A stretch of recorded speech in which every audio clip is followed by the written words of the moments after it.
5 years later, there's still images no one in Maryland can forget. Ellicott City pounded with heavy rain in what was described as a 100-year flood.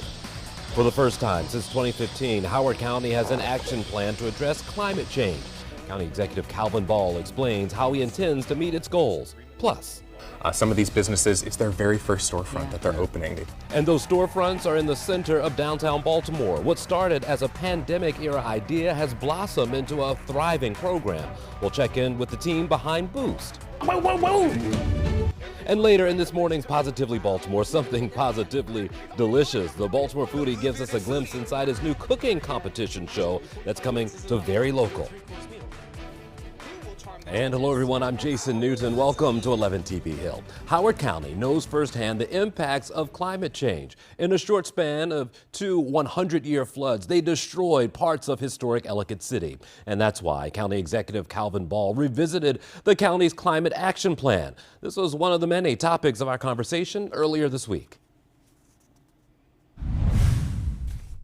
Joining us now is Howard County Executive Calvin Ball. Thanks for coming by. Good to see you. Hey, great to see you as always. We've made it to the summer once again. That's right. And that means that a lot of kids, all kids mostly, out of school right now. You guys are working hard to make sure that there's some engagement throughout the summer. What do you have happening in Howard County? Well, we have our Youth Engagement Programming, or YEP grants, and we have awarded 13 nonprofits. And we're going to be working with them to have activities mainly for our 10 to 18 youth throughout the entire summer, and especially on weekends and evenings when there are a lot of challenges. Sure, and I know one thing that's always impressed me, at least growing up throughout Howard County, was that you always had something there. There's always been the water parks, there's been the lakes, there's been a very nice Centennial Park and all that kind of stuff.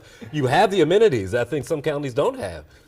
Well, not only do we have so many of the amenities, but we have the parents who are often able to take them back and forth. We have some transportation infrastructure, and now we've even launched a youth engagement leadership work group. About 25 kids or young people from ages 15 to 25 who are going to advise us on the next steps forward. What's the hope for you for young kids in Howard County? Because as we talk about amenities, sure, you still have the same hurdles everybody else has. Well, I think the hope is that our young people are seen, they're heard, and they have the activities that can help them not only heal from the challenges of the pandemic, where a lot of them weren't able to have the social interaction, but literally grow to become their very best selves. Also, one other thing that you've been doing a lot with is climate change, and there's been a discussion in the buzzword for a long time. You've put out an action plan. What does that mean for Howard County right now?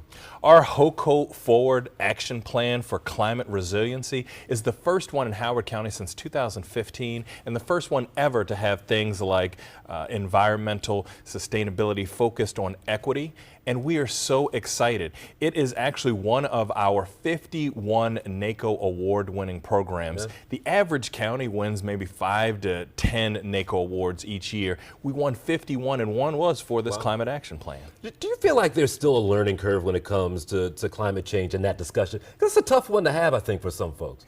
Well, I think we're seeing the increasing intensity and frequency of storms, but a lot of people don't understand why. But I think we need to do everything that we can to make it better. One thing also you're dealing with that the city is also dealing with is complete streets. And I can understand where some of the angst comes from. Drivers don't want to give up parking spots. Cyclists want a safe place to ride. You guys are dealing with it too. You're a very walkable county, but it has to be some learning there too, I would imagine. Well, we launched our first complete streets policy in 2019, and ever since then we've been investing. In fact, just recently, the Safe Communities group, I think the Complete Streets of America, gave us a 100% score on our complete streets. And one of our complete streets projects was one of the ones that actually won another National Association of Counties Awards. Okay. Howard County, especially in Columbia, it was always a hidden gem. It's not so hidden anymore. I've driven through there. Development is happening and it's real there. Tell me a little bit about how the county has been growing, and specifically in that area. Well, we are one of the most desirable places to live, frankly, in the world. There are people advertising right now in other countries come to Howard County, come to Columbia. And so we want to make sure that we not only have the infrastructure and we have the wonderful quality of life, but we are a welcoming community. All right, 4th of July is coming up. This airs on Sunday. Anything you want to plug that's coming up for you guys? How you celebrate it? We will have our fireworks at the lakefront. We will have food trucks. It'll be so much fun. It'll be safe. And we will not only celebrate independence, but celebrate a path forward. Love it. Good to see you, sir. Great to see you as appreciate it. always. Certainly.